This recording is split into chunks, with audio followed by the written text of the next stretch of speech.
Sabe quando a gente pensa em Moisés, logo vem à mente aquela figura imponente do grande libertador, abrindo o Mar Vermelho ou descendo do monte com as tábuas da lei, não é mesmo? Mas hoje, nesta nossa reflexão bíblica, nós vamos mergulhar numa faceta que é ainda mais profunda. Moisés é, sem a menor dúvida, o maior exemplo humano de oração intercessória de todo o Antigo Testamento. Vamos entender o que significa de verdade se colocar na brecha por outras pessoas, com muita reverência e o coração totalmente rendido a Deus. É aí que a gente se depara com este texto de Êxodo 32, que é fascinante, mas também assustador. Ele diz assim: Agora, pois, perdoa o seu pecado, senão, risca-me, peço-te, do teu livro que tens escrito. Pessoal, imaginemos o peso absoluto dessas palavras. Moisés tinha acabado de ver o povo adorando um bezerro de ouro.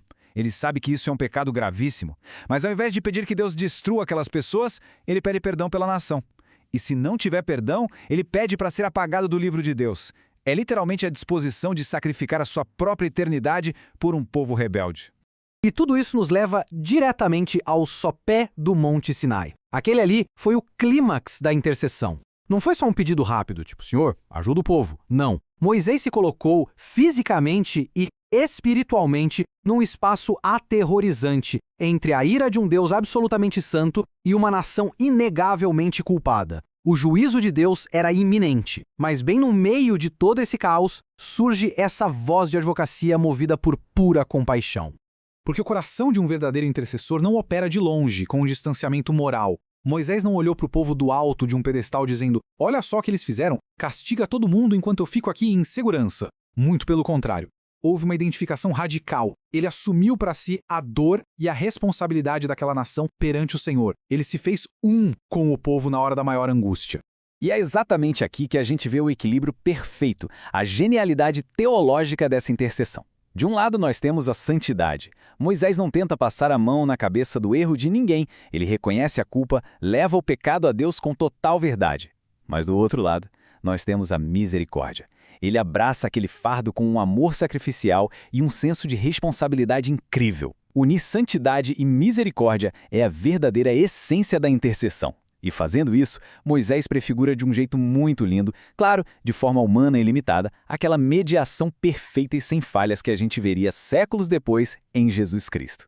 Agora, seria muito fácil a gente olhar para tudo isso e pensar: foi só lá no Sinai. Foi um pico de emoção isolado por causa de uma crise. Mas a verdade não é bem essa. Se a gente pesquisar a fundo, essa oração radical não foi um evento único. Pelo contrário, era o ritmo constante, o padrão de clamor de toda a vida de liderança dele.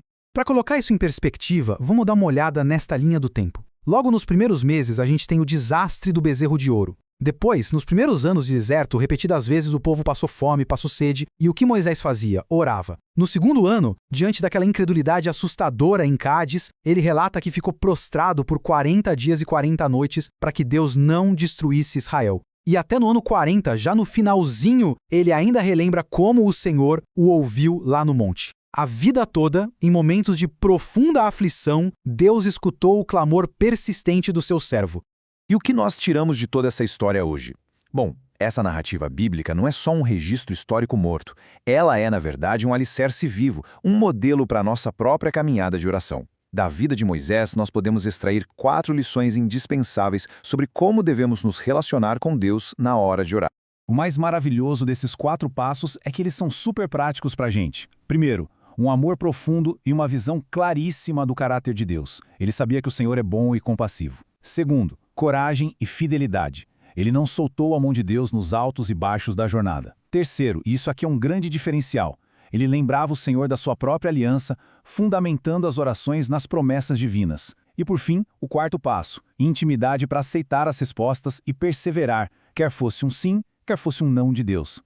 Isso traz a gente direto para a nossa realidade. Chegou um momento de olhar para o espelho, porque a intercessão não é um manto que ficou esquecido lá no passado, com os profetas do deserto. É um chamado vivo, disponível e muito necessário para a igreja hoje. Existem famílias, pessoas e comunidades que estão precisando que alguém se coloque na brecha por elas, unindo aquela mesma santidade e misericórdia. Fica então esta pergunta forte ecoando para cada pessoa que acompanha a nossa reflexão. Quem é que está precisando das nossas orações de intercessão neste exato momento? vale muito a pena pararmos um instante para refletir sobre a urgência espiritual daqueles que estão ao nosso redor, precisando tanto da graça de Deus. Que o exemplo da vida de Moisés possa inspirar e acender de novo o fogo da oração no nosso dia a dia. Se este estudo abençoou e edificou o seu coração, por favor, curta e compartilhe com outras pessoas. Vamos espalhar esse chamado à intercessão juntos, encorajando mais vidas a se achegarem com confiança ao trono da graça. Muito obrigado por acompanharem esta reflexão até o fim e que a paz de Deus esteja com todos.